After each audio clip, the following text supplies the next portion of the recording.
Your life is your reality because of you. You see, what encapsulates the human body is the mind, the heart, and the spirit.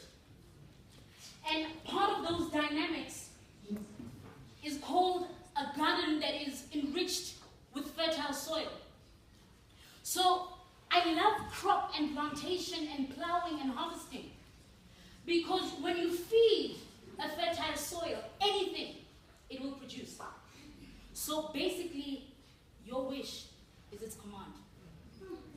You plant a tomato seed, it doesn't tell you or dictate to you whether apples or oranges will come out. Expect tomatoes. That's the seed that you planted. Your mind is a garden of fertility. Any thought, any energy that you attract, understand that it will vibrate back to you. You see, you, being or human, are made up of energy. You are made of spirit. So when you say, I am the commander of this ship, you just take your position and lead. You see, one of the most amazing things about the mind is that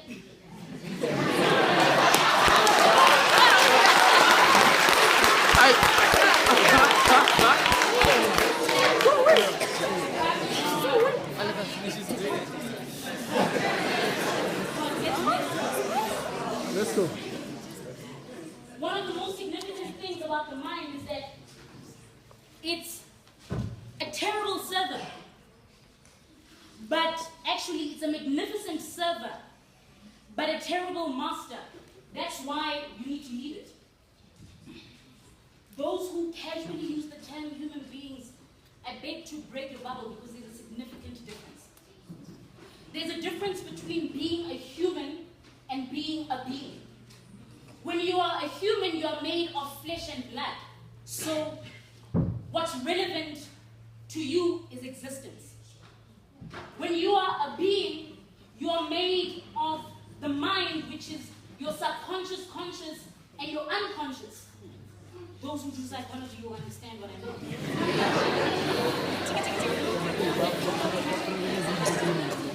And then you have your spirit. And when I mean spirit, I don't speak of any God that is being conceptualized, or a God that you have been socialized into believing. When I say spirit, it's an inner being that only operates in you. So it's the voice that says, take this direction and not the other way. That's your spirit. That's what it does. And then for the ladies, you know the heart feels, right? Yeah. The heart feels. The heart feels. But you need to lead it. So when you are a being, you are relevant to life. It means you're not just here to be born and then die. And then when you are a human, you know that my purpose is just to be the name that I was given. What I'm saying to you is that you are the captain of your own ship. Being the best is great. You're number one. But being unique is greater, because you are the only one.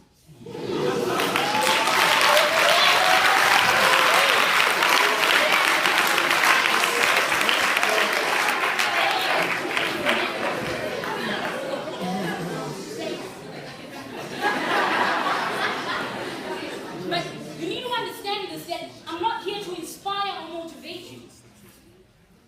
That's your job.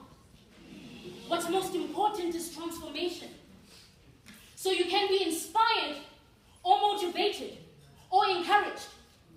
But transformation takes focus and discipline. And African people, we need to learn that nothing will be given to you on a silver platter. You see, often entrepreneurs say, I arrive in Jozi and I look for work, etc., etc.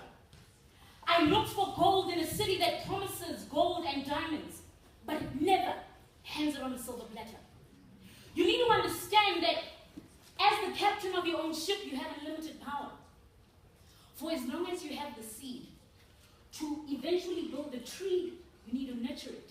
You need to nourish it. And it's consistent. Fellas, you know with your ladies how it is.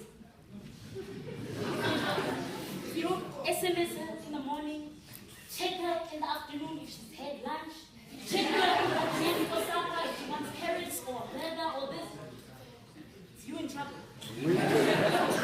Because you need to love her for 24 hours like there's somebody working 24 hours to take her away from you.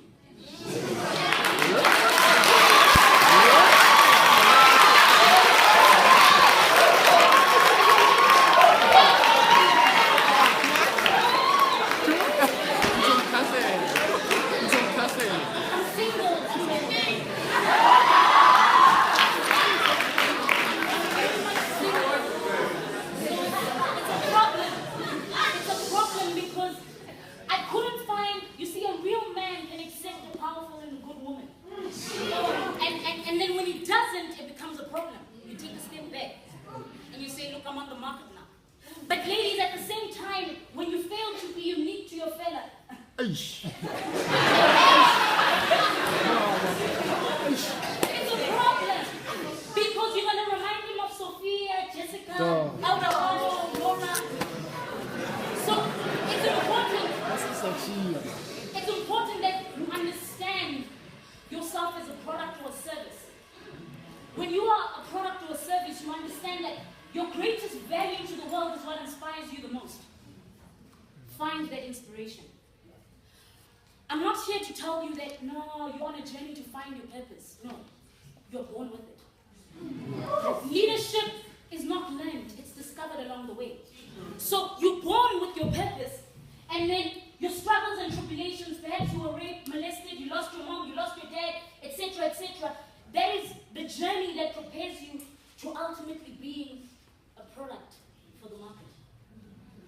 Lastly, I'd like to say to you that often when you look at a tree, we use it for two different things, either for shelter or for shade.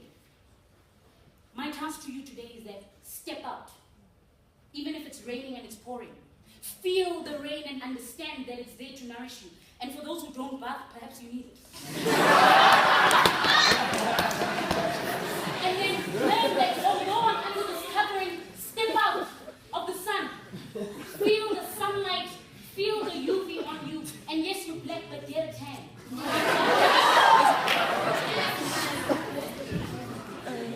My official last words to you is that the mind doesn't care whether you focus on abundance, happiness, joy, anger, resentment, abuse. It just produces what you give it. I say to you, the sky is not the limit.